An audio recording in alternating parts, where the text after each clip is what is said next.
of an introduction just to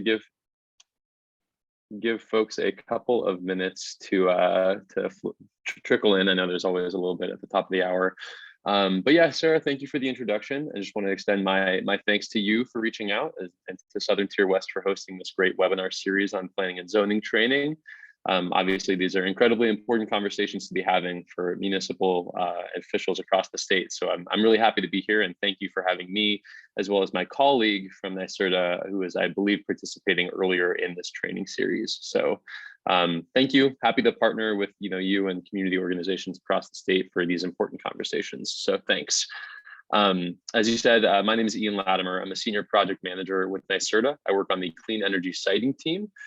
So my bread and butter, I have the privilege of working directly with communities and local governments across the state, focusing on renewable energy development, namely on solar and battery energy storage systems. So we'll introduce my team and NYSERDA in just a sort of minute, but maybe just a couple housekeeping rules at the top. I know that there is way more than we will be able to cover in 1 hour. So I will not pretend that I can give you the full, solar for dummies in 1 hour, because I have so much to talk about, and there's always these conversations to be having. So I'm happy to have follow-up conversations, and people are always welcome to reach out to me or NYSERDA directly for additional follow-up conversations or discussions that you'd like to have directly with your municipalities or community members. But for today, for the 1 hour session, I thought it would be helpful to start with an introduction to solar energy systems, an introduction to some of the New York State goals and policies that are behind the deployment of solar and renewable energy systems across the state, as well as a quick introduction to NYSERDA programs and how we work. I also will then give the bulk of the presentation on zoning and permitting for solar, basically trying to understand, what should communities be mindful of when they're adopting or updating their local zoning regulations to account for solar energy development. And then finally, if time allows, we may open it up for some Q&A, depending on where we sit. But obviously, again, that enough is plenty of material to cover more than an hour. So we'll see what we can get through, and always happy to have follow-up conversations. So quickly as an introduction, I'm sure that this is more or less useful depending on who you are, but it may be helpful to just have a quick idea of what we're talking about when we're talking about solar energy systems. Most of the time, we are talking about a technology known as solar photovoltaics, which are the normal solar panels that we think of that are, taking the light that's hitting them from the sun, using it to generate electricity, which can be used for a number of things. It's not tied to one specific use, it's just generating electricity. And yeah, there are other types of solar energy systems, such as concentrated solar power, which uses basically mirrors that are shaped to concentrate the solar power into one central focal point, which gets really, really, really hot, and they can use that to generate electricity that way. That's a type of system that we've seen installed in the desert of the Southwest United States. It is not something that you will see in New York. There are no concentrated solar power projects that are happening in the Northeast, or to my knowledge, really anywhere outside of the desert in the Southwest. There's also solar thermal systems, which specifically use solar energy to create heat, which you can use for like a hot water system for a residence or commercial building. But again, most of the time we are talking about solar photovoltaics, or normal solar panels. When we think about solar PV, solar photovoltaics, for the sake of local regulations, it's helpful to understand the different types of project types that you're going to see coming to your town if you haven't already. So obviously, most of us are familiar with residential solar systems, which you're going to stick on your roof or somewhere on your property, which are directly tied to the electric system within your house. So it's used to power your on-site needs, and then any excess electricity that you're generating would be exported to the grid. So that's a residential system. A non-residential system will often look similar. So maybe it's a rooftop installation on a commercial building, like a big box chain or a local hardware store. Or maybe it's what we know as community solar, which is a type of solar where it's a ground-mounted solar project, but it has specific customers who sign up to buy the electricity generated from the solar project. So those are all sort of under the umbrella of non-residential solar, which is sometimes referred to as behind the meter solar. Sometimes it's called distributed solar, Basically, what you need to know is that those are sort of considered the smaller scale types of projects. And I know that that can seem crazy because sometimes with a community solar project, they can feel really big. They can be 20 acres of solar panels. It can be a really large project, but I try and use terms that are all relative, because relatively speaking, that project is small scale compared to some of the large scale projects, which we'll talk about a little bit here. I often refer to them as utility scale solar projects, but you may also hear large scale or industrial scale. Depending on who the person is using the words, they may or may not mean different things. For the sake of this presentation, utility scale, in my mind, means projects that are supplying electricity directly to the grid.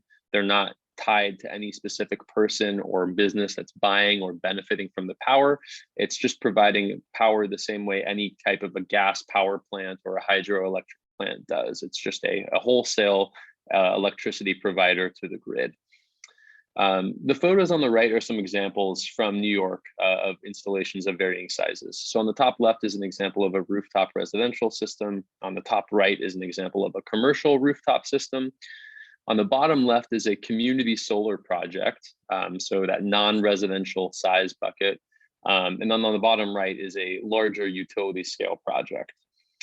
Now, from a local perspective, when it comes to ground-mounted solar, I just like to sort of throw out a couple of considerations when we're talking about like how big is a project. So for ground mounted solar, you typically expect to allow for 5 to 7 acres per megawatt of solar. Now, the community solar projects up in this non-residential bucket over here, those can be from 1 to 5 megawatts of solar of land for the project. So for a community solar project, you might be looking at anywhere from 5 acres up to 20 or 25 acres for the project. Now, it doesn't mean that you're going to have 25 acres covered by solar panels. It means that that is how much land will be within the project area. And that gives you the opportunity to design the project so that you're, not siting solar arrays on wetlands, so that you have room to change the design to make sure you're not having an extreme visual impact or impact on priority agricultural lands on the site. Generally, the 5 to 7 acres is just how much you want to account for in the total facility area. Again, not just the land covered by panels. And then typically people try and make an approximation of 100 to 200 homes per megawatt of solar. I think that that's kind of a challenging thing to iron out in terms of a metric, because different types of solar projects are powering different things. It's a lot easier to know, how many houses are being powered when it's a system is on the roof and is directly tied to the house, versus a project like the one on the bottom right, where it's located in a field and it's providing electricity straight to the grid. It's a bit harder to make that exact comparison, but generally it's around 100 to 200 homes per megawatt of solar. In terms of like land use considerations for solar and other clean energy systems, I think it's helpful to sort of keep in mind, what are we really talking about with concerns around these systems from a land use and zoning perspective? So like any development, for all of these clean energy systems, we're going to be thinking about, how to appropriately site and locate these projects within our existing zoning regulations, or if we're updating them or writing new ones, where do we consider them appropriate uses? You also want to think about environmental impacts, all of the things that you'd be thinking about under a seeker review, the wetlands, the agricultural lands, all of those things. You want to be thinking about, how solar energy systems comply or need, to shape or be shaped by the bulk and area standards and requirements that you have in place. So setbacks, accessory structure height, lot coverage, things like that. Decommissioning is a really big one, and we'll talk about this a little bit later. But basically, how do you ensure that at the end of the system's useful life, that system will be decommissioned and you can return that land to its previous use or a new use? How do you make sure that you're not stuck with, a 5-acre parcel that's full of solar panels that the owner is not responsible for removing? Obviously, it's a unique type of development, land-based solar, so you want to make sure that that's not something that the town is left dealing with. You also maybe want to think about taxation, because these projects do have implications for municipal tax rolls. Almost always you'll be seeing an increase in tax revenue. pretty much regardless. But you want to be considerate of that. You want to know what the tax impacts may be around solar and how you want to treat these projects. In addition, with solar energy systems specifically, I think you really want to be sure that you're paying attention to visual and aesthetic impacts, which I really can't stress home hard enough that it's important to discern what concerns, concerns from each other. So in my mind, visual and aesthetic impacts and agricultural land impacts are not the same thing. Are you concerned about displacing active farmers in the town, or are you concerned about the aesthetic impacts of an agrarian community when you have land-based solar coming in? Because those are not necessarily the same thing. And to bar solar because you don't want to see the visual impact on agricultural lands, well, suddenly you're also closing the door for your farmers to have supplemental income and multiple uses of their land. So they're not really the same concern. And it's really important that both are well considered and thought through, because they're both important, and there are ways you can approach both within your zoning law. For wind and battery energy storage, there are some different considerations. And like for energy storage, there's not really going to be the same land use impacts as solar. It's not going to take up many acres. You're not going to have the same visual impacts. It's going to look a lot more similar to other types of development in terms of buildings. But fire safety and incident management and training resources are a huge thing that municipalities need to be keeping in mind for these types of systems. So obviously, we can't get into battery energy storage and wind here. It's a solar presentation, but just know that happy to have those follow-up conversations if you'd like. And let me know if I'm going too fast. Unfortunately, I'm not able to see the comments. So Sarah, if you wouldn't mind letting me know if and when comments or questions come in, that may be helpful. Otherwise, we can get to them at the end. Thought it may be helpful to just touch briefly on the New York State clean energy goals and policies that are behind the renewable energy deployment in the state of New York. In 2019, there was a law passed called the Climate Leadership and Community Protection Act, and the CLCPA, as it's known, codified into law a number of clean energy goals and targets for the state of New York. So the first one is that by 2030, we need to have 70% of our electricity comes from carbon-free renewable sources. So currently that number, or as of last year, this number was around 28%. A lot of that was made up by legacy hydroelectric projects up in the north. So NYPA Hydro out in Niagara Falls and up in the Messina area in St. Lawrence County. We also have some existing land-based wind projects and some existing solar as well, and hydroelectric pumped energy storage, which is a very interesting technology, but not something that we have time to get into right now. So that's 2030. And then by 2040, we have a target to reach an 100% emissions-free grid. And to get there, we have a number of technology-specific goals that we need to meet. So the first one is to deploy 6,000 megawatts of distributed solar by 2025. So that means everything from rooftop solar to community solar size projects. We're currently about halfway there, which is an incredible pace. And we may even see that target increase based on how successful the state has been at deploying that size of projects. To complement that, we also need a significant amount of energy storage projects deployed by 2025 and 2030. Those targets are listed on the screen there.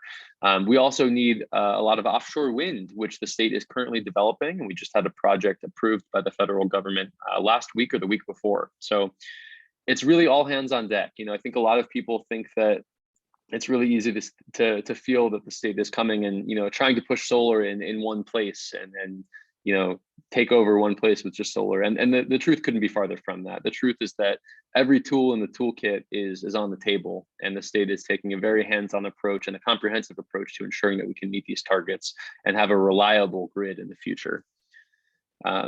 So those are the goals.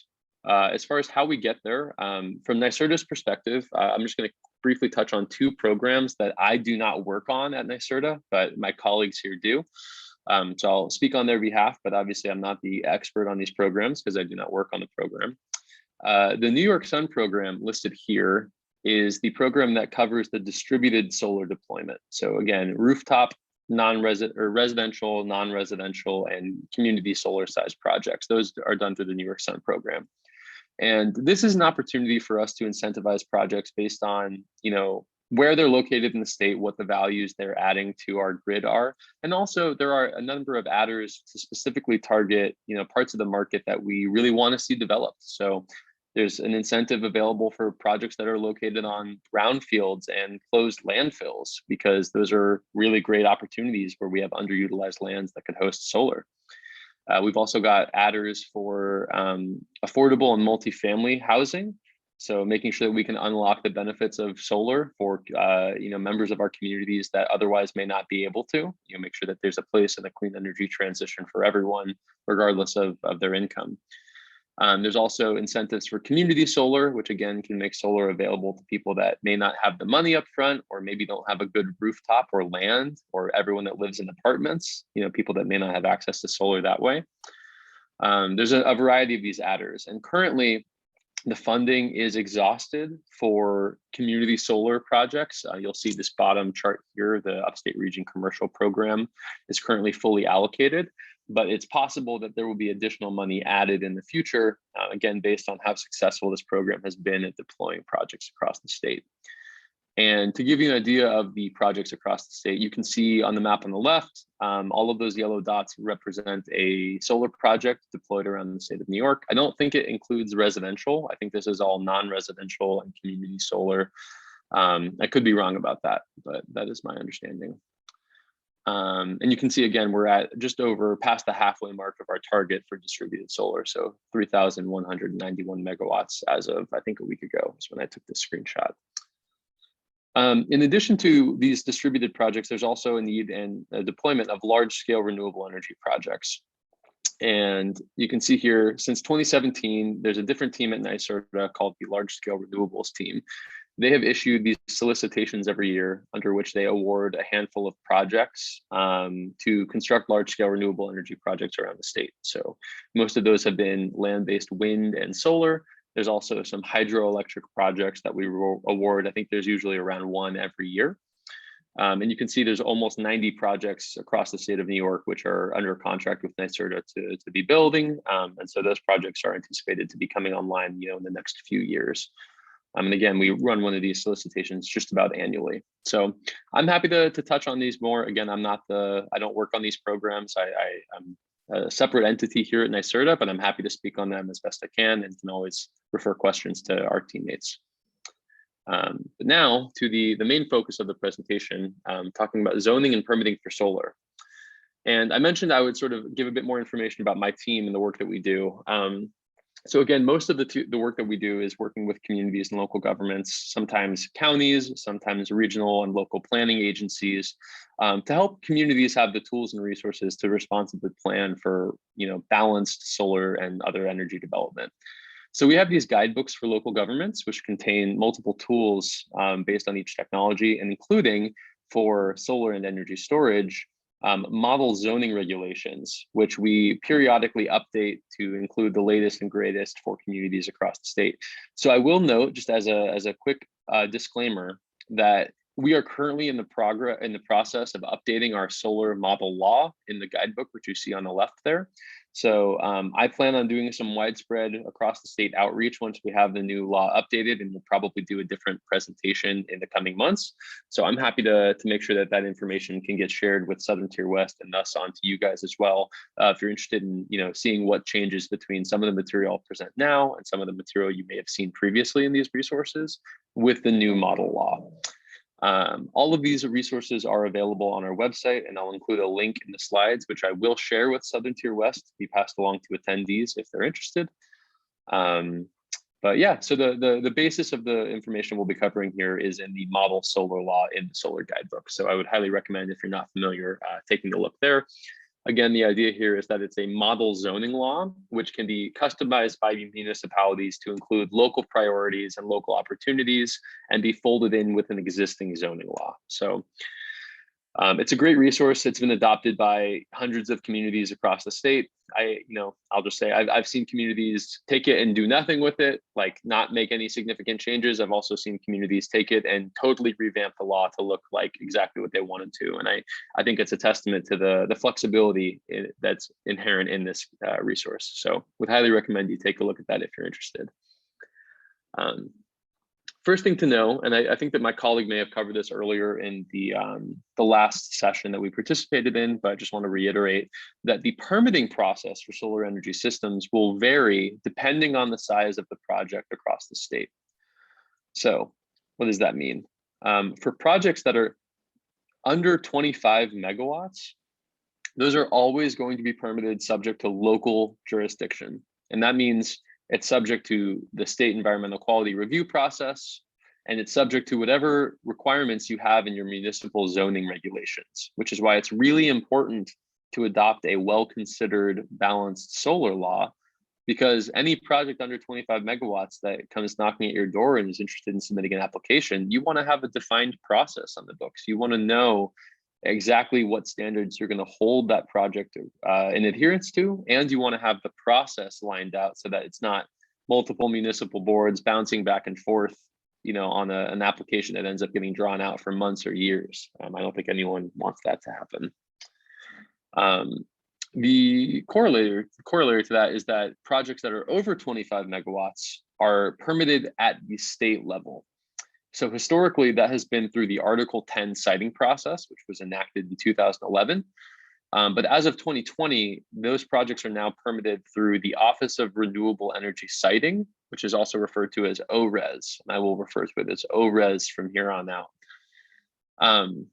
That is a state level siting process, which I'll describe as sort of a seeker on steroids. So basically it's a dedicated state office, which has worked with other state agencies like Ag and Markets and the Department of Environmental Conservation and Department of Transportation, like all of these agencies. They have put together a permitting process and standards for these large scale projects. And so that agency acts as the convening body for permitting these large scale projects. And I believe that my colleague touched on some of the ORES regulations in the process in the last presentation, so I won't get too much into that today, but I'm happy to have follow-up conversations if you guys have questions about that topic. The final size bucket is sort of this in-between, and the law basically states that projects between 20 to 25 megawatts may opt in to the state level siting process through ORES, or they can choose to stay with the local permitting process under seeker and the municipal regulations. So again, I can't stress it enough. I think it's really important that municipalities want to have control over projects coming into their town. You want to have your jurisdiction, and you want to have a process that's defined and in place for these projects. And so again, knowing that some projects have the option of choosing between state level review and local law, you'd want to do anything you can to encourage as many projects as possible to be subject to local regulations. And I think having a good solar law on the books is a really good way of doing that. So within the model solar law in NYSERDA's guidebook, we start by sort of breaking out solar energy systems into a couple of size buckets, recognizing that you'll want to change your requirements and regulations based on the type of project. And so for us, historically, and again, some of this may be changing in an updated model solar law, so I would encourage you guys to keep your ears to the ground for when we announce that in the coming weeks. The point here is that you want to recognize that rooftop installations from a land use and zoning perspective do not have the same impacts as ground mounted and larger projects. So for us, we've historically treated tier 1 as building integrated and rooftop installations, because these are not going to have a land use impact. They're going on existing construction and development or new construction and development. None of this is going to have a land use impact that requires site plan review or special use permits or anything like that. For tier 2 in the NYSERDA model law, we have that basically covering small ground mount installations intended to be accessory to a residential or small commercial entity. And so this is a system that's designed explicitly to cover the power needs of a defined residential or commercial user. And for us, this is another type of project that we think it's really important that you don't throw up barriers to projects like this, because the more rooftop and small residential solar that we get, the less that you need large scale solar deployed across the state. Obviously, they don't serve exactly the same purposes, so it's not a one-to-one. But in our mind, from a land use and zoning perspective, these are not going to present the same concerns that you may have as far as visual and aesthetic impacts and community character. The larger projects really, they look different. It's just kind of a different beast. And so for us in tier 3, that's where you get to those larger projects. Tier 3 is going to be anything that's not in tiers 1 and 2, meaning community solar projects, large utility scale projects, all of those types of projects which have a larger footprint and a larger land use impact. Those will be a tier 3 project in the model law. And so the remaining sections that we'll cover here sort of use this tier 1, tier 2, and tier 3 methodology. So I'm going to just refer to them as tier 1, tier 2, and tier 3, and I can remind you all what those mean as we're going through it. So as far as defining a permitting process, again, in my opinion, it's really important as step number 1 for a community looking to draft a solar law or update a solar law. It's really good to remember that you want to base your planning decisions on solar feasibility and the priorities of the town. So it shouldn't be an arbitrary thing. You shouldn't be picking numbers for the sake of picking numbers. I think it's really important as a first step to utilize utility hosting capacity maps, which I'll get to in just a moment. You also want to use other maps like soil maps. You want to know, where is the overlay of where solar projects are even feasible in the town with our prime agricultural lands, because maybe we want to make sure that we're prioritizing, our soil groups number 1 through 4, that really prime soil. Maybe we want to, encourage development on less productive soils or move them away from critical wetlands in the town, things like that.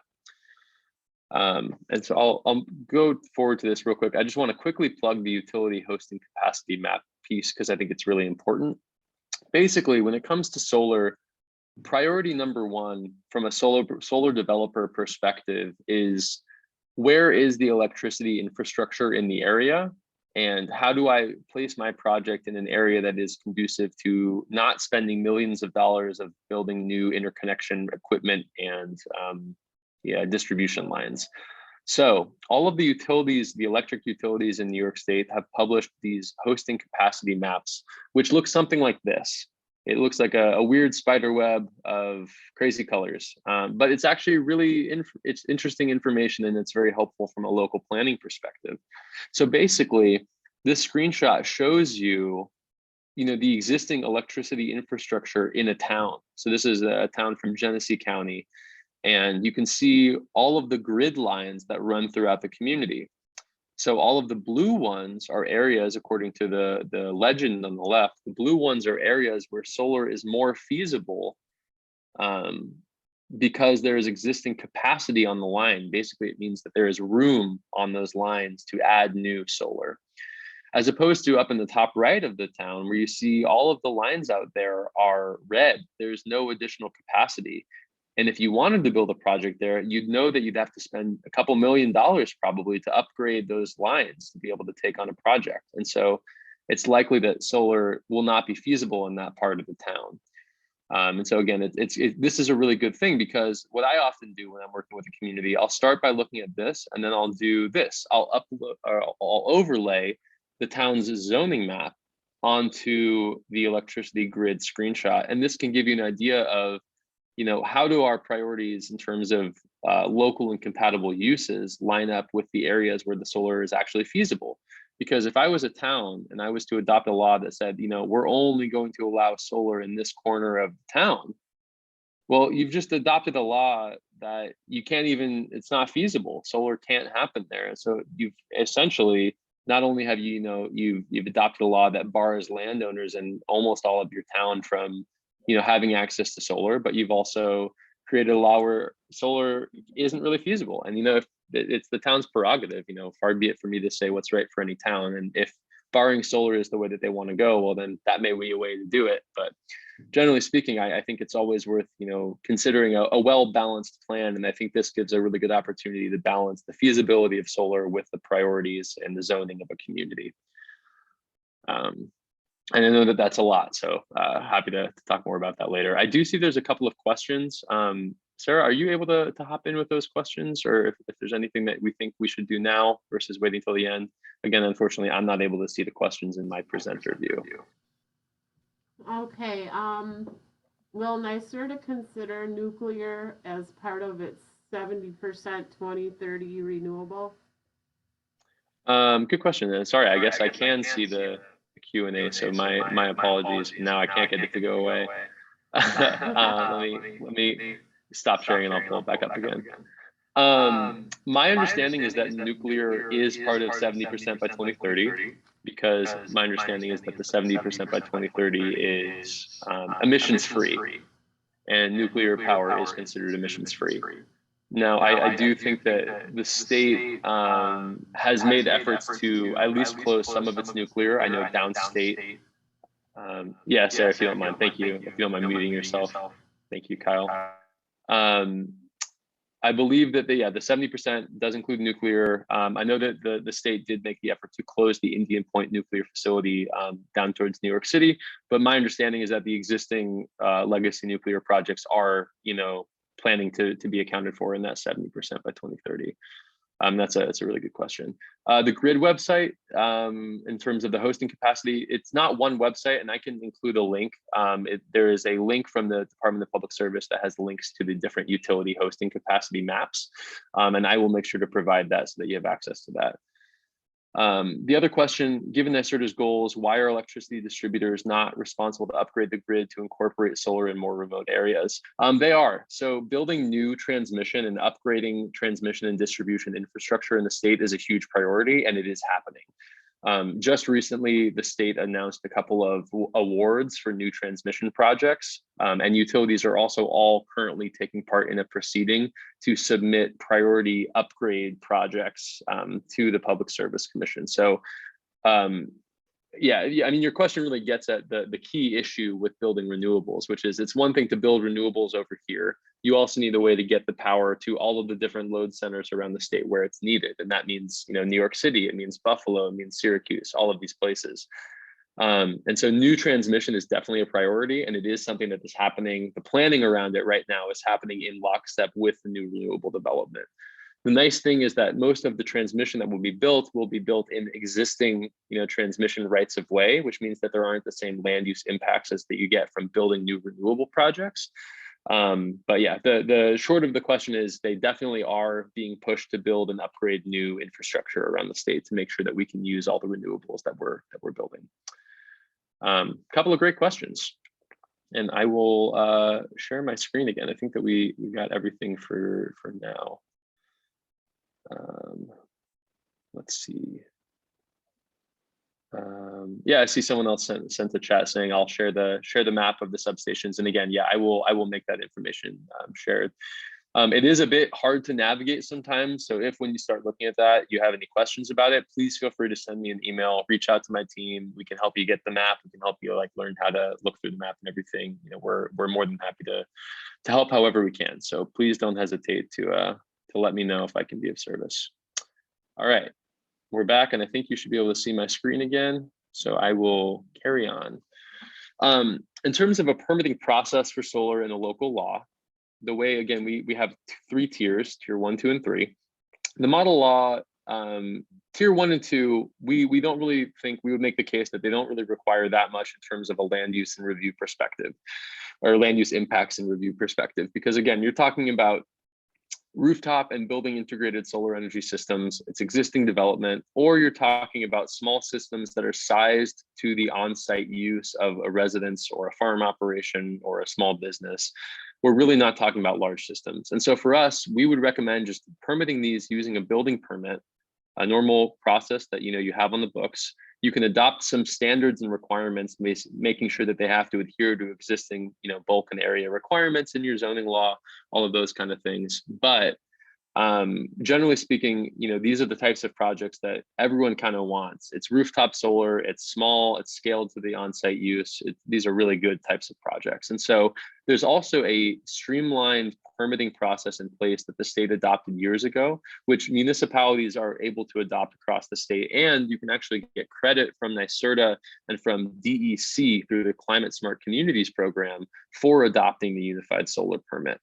And again, the unified solar permit is basically going to give you a streamlined permitting process, and it's going to give your code enforcement official and your building inspectors who are reviewing and inspecting these projects, it's going to give them resources and a checklist so that they can just go down the line and say this, it's in compliance with the code. We know exactly where in the code we need to be looking for compliance. It's a really great resource for municipalities to make sure that their code enforcement officials know what to look for when they're permitting these projects. And we do also offer training for code enforcement officials who need to fulfill their credits every year regarding solar and battery energy storage systems. So always feel free to reach out if that's of interest. But I think the bulk of our time will be spent here, the last 25 minutes or so, talking about tier 3 projects. And again, those are the larger ground mounted systems, and those are the ones that pose more land use impacts. So the model law suggests that you permit tier 3 systems in whatever districts you decide to permit them in, using a defined special use permit and site plan review. You can also use whatever types of permitting processes you have on the books as you see fit. So these are highly customizable. But basically, you want to decide what districts you want to make it an allowable use based on existing uses in the area, based on the feasibility of solar in that area. Again, hosting capacity maps and other maps can help you determine those things. And then you want to spell out in your solar law, what are the standards that you're going to hold these projects to in terms of like a site plan review standard. And then also, what is the process for reviewing and approving a project?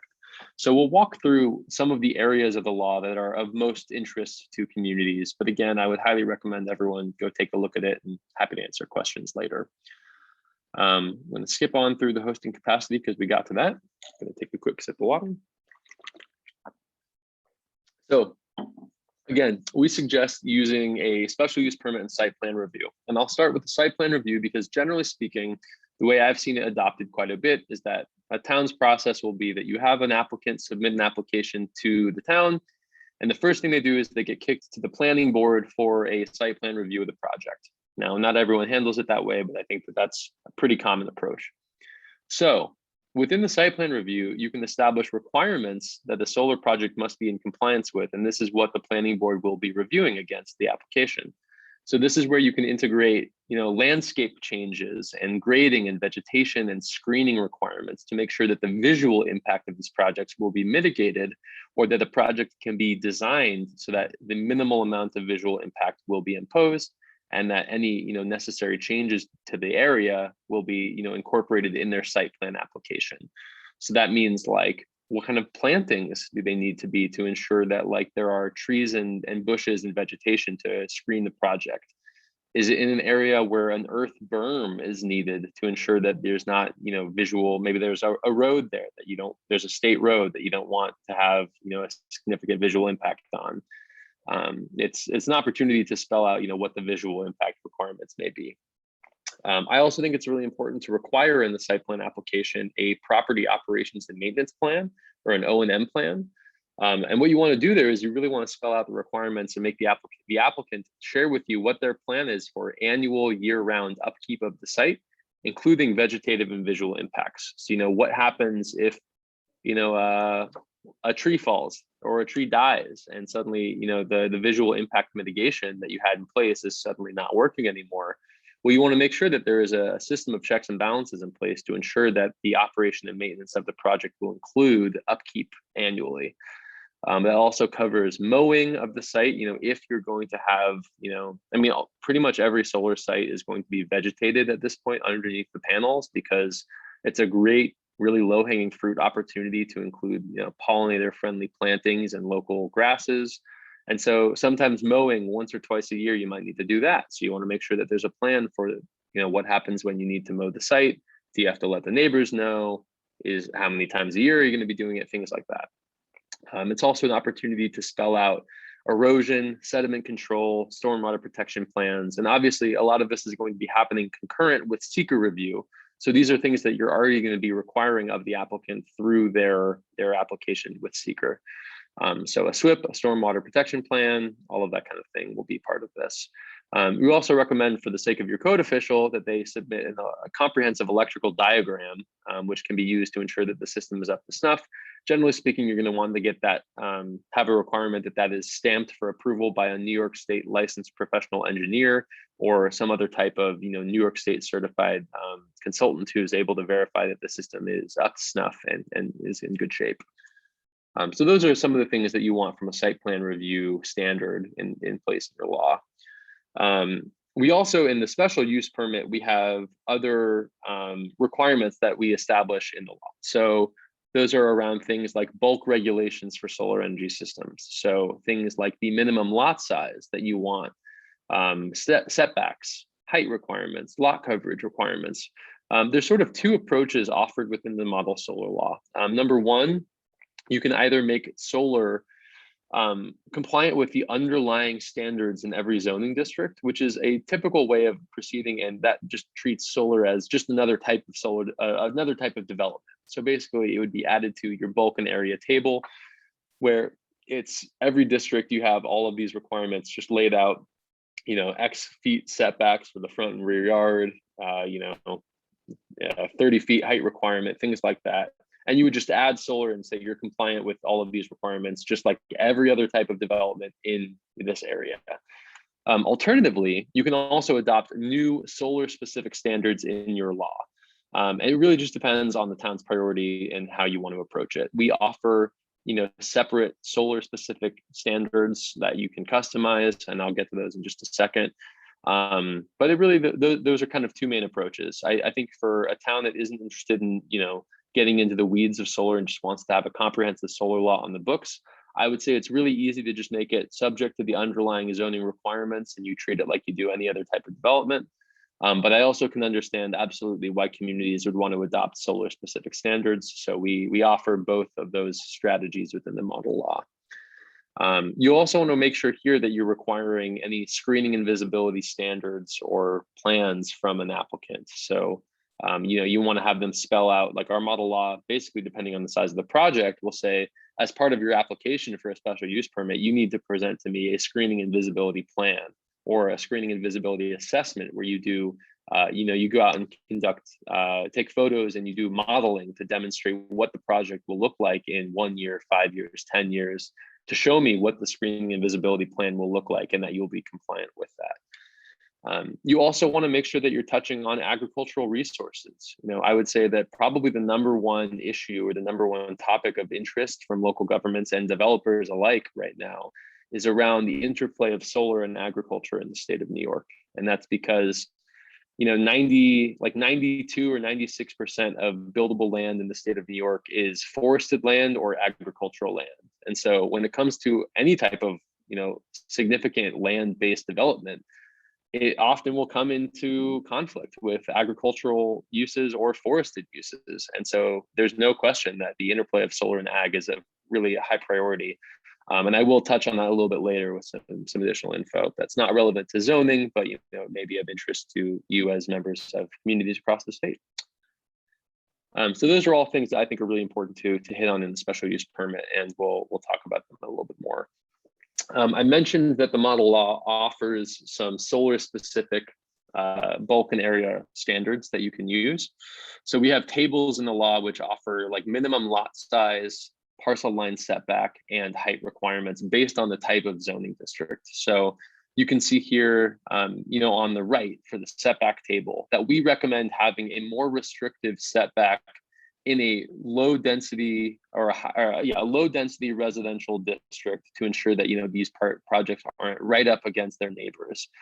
We don't even recommend putting land-based solar in a high density residential district because that's not a compatible use.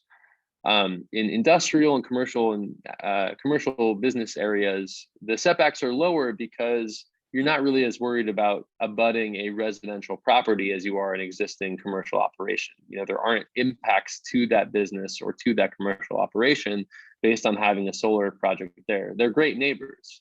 Solar projects are really great neighbors. Once the construction phase is done, which obviously, like any development, construction will be disruptive. And you can curb that through some of your requirements in the law, but generally speaking, construction of any type is going to be somewhat disturbing. But once a solar project is built, you couldn't ask for a better neighbor. You're not going to get any significant noise, you're not going to get any significant smells, and nothing like that. And so the setbacks don't need to be super high unless it's, in our opinion, a residential neighbor. That's where you really want to start thinking about that. And for height requirements, generally speaking, for a residential low density neighborhood, you're really not going to be seeing like a large scale utility scale solar project. And so you can cap the height to make sure that they're not going to be as big. Whereas in other areas, maybe you want to allow for a higher height because there are solar technologies now which use what we call tracking systems, which allow you to basically move the panels throughout the day to track the sun, which allows you to, get a much more efficient, it's like 25 or 30% more efficient use of the energy from the sun on a given day. And so that's like a really great thing, but it means that the systems may be taller. So maybe you want to allow for that design flexibility so that they can build, a better project for the state or for the community. Those are things to consider. So I think that the approach of doing solar specific makes a lot of sense for communities that have the bandwidth to really dig into this. Otherwise, there's nothing wrong at all, in my opinion, with using your underlying zoning district requirements. On screening and visibility. So this is one of the major things of interest for communities, because obviously you don't want to have a project that no one wants to look at. Now, when I'm driving around the street, I love seeing solar projects, but I am fully cognizant that not everyone shares that. So, I think it's really important to have screening and visibility requirements baked into your law to ensure that, you're balancing this development with not disrupting everyone's view sheds. And so we recommend that, again, depending on the size of the project, that you have different requirements in place for project. And so we align with seeker requirements in our model law, which says that anything below the 10-acre threshold for disturbance, which is the type 1 threshold for seeker, we want to make sure that you are aligned with the screening and visibility requirements that are included under seeker. So again, you're not reinventing the wheel here. You're just making sure that applicants know that they need to come prepared with screening and visibility information, because that's part of the review. For larger projects, though, the model law does require a more robust visual assessment and study of the project, as well as a comprehensive year-round screening and landscaping plan, which I touched on earlier. And the photos at the bottom represent sort of the spectrum of visual impact mitigation for solar. So on the left, you can see a really well-sited project. I should mention that these are all photos from New York State solar projects. So the spectrum is within our state. On the left is an example of a really well-screened, really well-sited solar energy project where it's got natural existing screening on 3 sides of the project, if not most of the project. You can see there's healthy, mature trees all around it. So they may have had to do some clear cutting to make room for this project.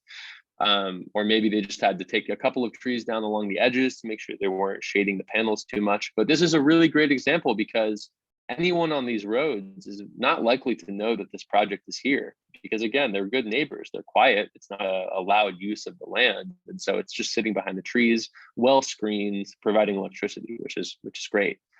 The middle represents, a project that I think has pretty well balanced screening. So you can see on the back half of the project that there is existing trees that they left up so that it's well screened from that side of the project. But from this vantage point, there's nothing in terms of impacting the visual mitigation. You can see that there is a long line of evergreen trees which they've planted. And so when they were building this, they probably did a visual study to show what this will look like, in 1 year, 5 years, 10 years, 20 years. And it's anticipated that those trees will grow and do a good job of, shielding the project from where they stand. On the right is an example of a project in a town that I doubt had any visual impact requirements. They had the standard fencing requirement as is required under the National Electric Code, but that's about it. There's no visual impact. It's perfectly visible from the road. And again, not everyone wants that. And so if you want to make sure that, the community has an opportunity to not see the projects, if they don't want to see the projects, well, then you can require a more robust visual impact mitigation requirement in your law. And again, it just depends on the community, depends on the area within the community that you're looking to put solar, all sorts of stuff. When it comes to agricultural resources, we recommend including strategies in the law to, balance the impact of solar on agricultural lands. And historically, what that's looked like for us is implementing a requirement around the amount of priority soils that a project is able to take up or occupy. And so we offer a couple of strategies here. You can submit like a coverage cap for the amount of the quality soil on the site. So basically saying like a project cannot occupy more than 50% of the prime farmland located on the parcel. Or you could take an approach which says, any parcel which contains prime farmland cannot exceed 50% of the lot coverage, something like that. We also highly recommend, I think if nothing else, number 2 on the right here, this one would be my biggest priority for every community, which is adherence to the construction mitigation guidelines as established by the New York State Department of Ag and Markets. So a couple of years ago, Ag and Markets put together a really prescriptive set of instructions for constructing and decommissioning solar projects on agricultural lands. And we recommend absolutely that people adhere to those requirements, because we want to make sure that, at the end of a solar project's useful life, that you can yank that thing out of the ground and remediate the site, bring back the topsoil, which is stored on site in accordance with their guidelines, lay out the topsoil, and you can begin planting there again. Because these projects, they're not using significant amounts of concrete. Most projects are mounted in the ground using piles, which is metal poles that are driven into the ground, or large land screws, which basically looks like a screw that you put in your wall, but you're going straight into the ground with it. And when you decommission the system, you're left with that piece of land that you're able to continue using. And these guidelines are meant to ensure that that land is as good as possible when you're done with the system. So, would highly recommend that folks consider requiring adherence to the extent practicable with those guidelines. It's very important. You can also require them here to propose a vegetation plan that helps ensure that agricultural land, is regenerating during the time that it's hosting a solar project. So you can require planting, local species, pollinator-friendly species, things that encourage wildlife to continue to use the land, which I'll show you some photos in just a minute, but we've seen really encouraging results in terms of wildlife integration and pollinator-friendly species into solar energy sites. It's a really cool area of research that's happening right now. You could also encourage the use of the site for what we call co-location, or basically continued agricultural use of the land with solar, which can look a couple of different ways. Sometimes that means grazing sheep at the solar energy facility instead of just planting and mowing grasses. You can actually do a circular rotation of grazing sheep, which is an opportunity to grow an agricultural industry. Maybe it's a different agricultural use of the site if it was previously used for hay or corn or soybeans, but it's an opportunity to have it be in continued agricultural use and maintain its relevance to an agricultural economy. It just might look a little different. So those are some really great options that communities can think about putting in their local law to ensure that there is a balance of solar and ag when it comes to projects sited on farmland. I mentioned decommissioning before. I think it's really important that local laws consider and have requirements for system decommissioning. And what you can do in that section is you can clarify the time frame and what types of inactivity may trigger decommissioning. So maybe that means the project hasn't been producing electricity for 8 months, and that's a trigger for decommissioning.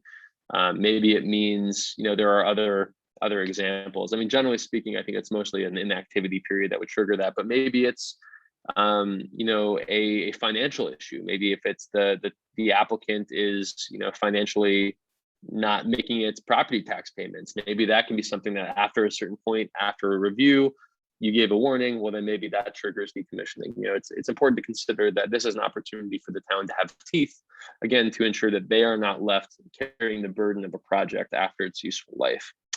You also want to make sure that the applicant comes prepared with a decommissioning plan, which covers the costs and timelines and activities involved in decommissioning the system. And most importantly, perhaps, you want to require some type of a financial guarantee that the costs of decommissioning the system will not fall to the town. And we recommend there are a few ways of doing that. You can require an applicant to have a letter of credit. You can require them to establish a decommissioning bond, a performance bond with the town. And basically all of that is just to ensure that there will be money available in the event that the system needs to be decommissioned, to ensure that the town is not the one responsible, or the landowner is not responsible for the one bearing the cost of decommissioning the system. So generally speaking, that financial surety should cover the full cost of system removal, should be revisited on a regular basis to account for inflation and change in costs to ensure that the town, again, it's got your bases covered. And you want to cover the municipality in the event that the project is sold from a developer to a different developer or project owner, or if that company goes under. You want to make sure that you've thought through everything, and I highly recommend getting your municipal attorney involved because they should be reviewing this law. They should be the one evaluating some of the pros and cons of these different types of financial sureties and decisions. So highly recommend that decommissioning is considered by our communities. And again, this is a part of the model law. Now that is the bulk of the slides that I've got prepared for now in terms of the key areas of the law. I do have other slides that I can talk about, but I also wanted to make sure that we left time for a couple of questions. I know we've got about 5 minutes here. Again, I will circulate these slides, which have links to the resources, including the Solar Guidebook for Local Governments up here, which has this, the guidebook, which has the model law in it. I've also got my contact information. Please feel free to reach out, give me a call, send me an email, happy to help. You can also reach out to the whole of our clean energy siting team by emailing cleanenergyhelp@nyserda.ny.gov. And with that, I'll just pause and see if there are any other questions or comments that we want to cover. If people are interested, I can keep presenting for a few minutes. We could talk more about ag lands. We could talk about large scale siting process in the state of New York, taxation, anything. I'm all ears. So if you have any questions, please feel free to drop them in the Q&A, and I'm happy to address them.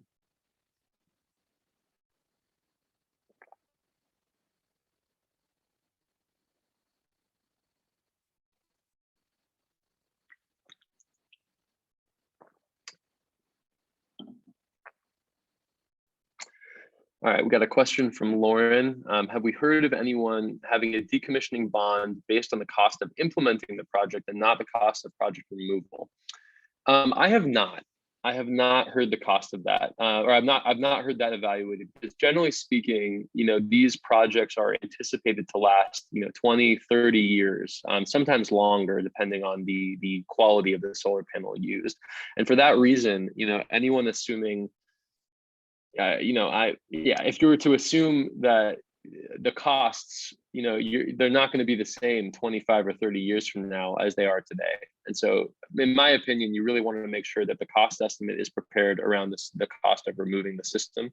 I think generally speaking, if you're going to base it around the cost of implementing the project, you would really want to make sure that there is a provision in the local law that has like an escalator in the contract, or an escalator to the costs, so that every year it's adjusting for inflation and increased costs, because the only risk around basing the decommissioning on the cost of implementing the project is that it's just a different beast. You might not need the same amount of people to decommission the system as you did to build it. So like, you don't need all the same electricians that you do to build a project to unwire the project and take it down. So in my opinion, I think it's worth having a decommissioning cost estimate be the basis of your financial surety. But I would be interested in seeing if other people have approached it differently. Mike asked if we can send the presentation around. Yep, I will share this with Sarah in Southern Tier West, and that can be shared with attendees, I assume, from there. And again, I will include the link to the hosting capacity maps, which a couple of people were interested in. Let's see, I think we got a couple other Q&A questions coming in.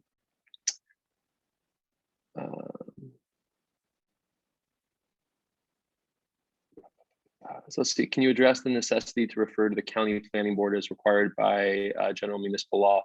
Yeah, so we, generally speaking, that's not necessarily something that needs to be spelled out within your solar law directly. If it's something that you already have within your special use permit or site plan review requirements in the local law. But if that's not something that you're in the habit of doing, or if that's not something that you have built into your law, I would definitely want to make sure that it's part of it. Generally speaking, my understanding is that, once you do your local review of the project, you then refer to the county for a, it's not a like substantial, what's the word I'm looking for? It's more of a procedural, or it's an opinion that they give, right? They don't have the substantive decision-making power, but they can advise on the application. And so I would not recommend relying on your county to relying on your county planning to be the ones to complete review of the project. I don't think that that subs in for having a well-considered local law on the books and making sure that your planning board and town board have been trained to review a project. But I definitely think that the county planning board requirement is important, and it does apply here. Got a question from Bob. Are there substantial incentives for home-sized solar projects? Will that lower electricity rates enough to be considered? There are incentives available for residential solar projects. And so earlier in the presentation, there was a quick snapshot of the upstate region residential solar incentives, and I believe there still is money available. And so that gives you a upfront payment based on the size of the system that you're putting on your roof. And it just requires that you work with a participating NYSERDA contractor to build the project, which all that information is online. And I'm happy to speak further, Bob. If you want to reach out, I can put you in touch with our residential team. Question, it is my understanding that engineering firms may review a solar proposal and that the applicant covers the cost of the municipality hiring the engineering firm. What cost does this cover? Definitely. So my understanding is that almost always the expectation will be that the applicant is responsible for furnishing the costs for engineering and supplemental legal review of an application. I would definitely make sure that that is true. In my opinion, there's no reason that the town should be the one footing the bill for that. I think that that is an applicant's duty. At the state level siting process for large scale projects, there's a reason that there's a requirement that these applicants provide money up front so that the municipalities can participate in the project, in the process of reviewing the project. And I think the same applies for a community solar project that's permitted locally. So as far as what costs that cover, it would be, a supplemental engineering review. So hiring a third-party engineer to review the project application, make sure that it, is adherent to the standards established by the town and their local law. It could also cover, again, supplemental legal review for the municipal attorney that you have on retainer. Any hours devoted to project review would be, accrued to them, things like that. Has there been any data gathered on panel losses over time in the actual life of the system? I have heard a loss of 2% a year. There definitely is, and I definitely don't know it off the top of my head. So I'm happy to do some digging, John, and can try and find a good source for you. I definitely know that there's all of the federally funded energy labs around the state, around the country, like National Renewable Energy Lab, NREL. They do all of these types of systems analysis and modeling. And so there's definitely resources out there for annual degradation. I'm not sure really what the exact year-to-year losses are at this point, especially given that panels are improving in terms of efficiency and lifespan every single year. So it's hard for me to say. The last question came from David, and he said, can the town stipulate this? And I'm not sure what this refers to. So David, if you're still with us, if you want to maybe share in the Q&A what you're referring to with can the town stipulate this, that would be great.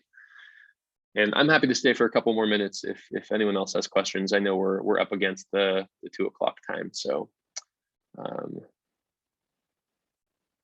give David just a minute to add that in, or if anyone else has other questions. But again, feel free to reach out directly to me. I'll ensure that my email and contact info is in the slides, which Sarah will send around. Or Sarah, I don't know if you want to come off mute and let people know how they can get the slides, but I will make them available to Southern Tier West and give you sent from there.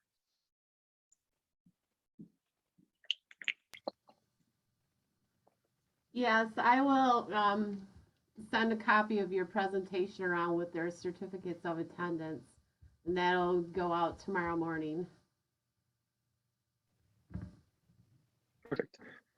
David says, can the town stipulate that American-made solar panels are used? So that's a really good question. And Sarah, if you wouldn't mind muting yourself real quick. I'm just hearing my feedback there. So it's a really good question. In terms of how feasible that is, I think at this point that is a really challenging thing to implement at the local level. I know that the Biden administration has made a huge push to increase the requirements around using domestically manufactured components. I know that New York State has taken a lot of, we've taken a big stance and been active on that space for offshore wind procurement, and we're setting up a supply chain for offshore wind. So it's definitely something that is worthwhile to do. I think doing that at the local level, I think is really challenging. I mean, no other type of development is utilizing like a Made in America provision at the local level. And I think treating solar any differently is a really tough thing to do, because the primary solar panel manufacturer in the United States manufactures what are known as cadmium telluride thin film solar panels. It's a manufacturer called First Solar. There is not a single thin film solar project in the state of New York because they really don't work as well here. And people also have some concerns around like the contents of those panels. They use a cadmium telluride, which, you know, theoretically, that substance itself has more toxicity than anything found in a normal silicon solar panel, which are all of the projects in New York State use like a silicon-based panel. So to my knowledge, I don't really think that we're at a point where you can mandate American-made solar panels and expect the project to get built. I think it's really important that we grow our supply chain in the United States and in New York specifically. And we've definitely had many conversations about that. But in my opinion, I don't really know that that's something that's like a local thing versus a federal supply chain that needs to be grown throughout our country. So it's a really good question, and I definitely am with you in terms of the sentiment and in terms of, you know, the more domestic manufacturing and jobs that we can bring, the better. And I'll say that, you know, not solar specifically, but we've already seen in New York State real manufacturing jobs come from clean energy development. In the area of hydrogen fuel cells, there's a company called Plug Power, which has built a couple of really great projects and is currently building a project in the state of New York, one of which is a fuel cell manufacturing plant up, I believe, in Rochester, in Monroe County. And that's an example of supply chain development where the more demand there are for these systems, the easier it is to justify the costs of investing in American manufacturing and clean energy manufacturing jobs in New York State. So again, at this point, I don't think we're quite there yet, and I don't really know that that's a local requirement that would be feasible, but I think it's a great question, and it's something that the state and the country as a whole is really interested in. So thanks for the question. And with that, I'll, unless Sarah has any housekeeping, I think I'm good. I think that that's all the questions for now. But again, thank you to Southern Tier West for having me. I'm always happy to come back. Again, it's way more information than can fit in 1 hour. So to attendees, please feel free to reach out to me directly.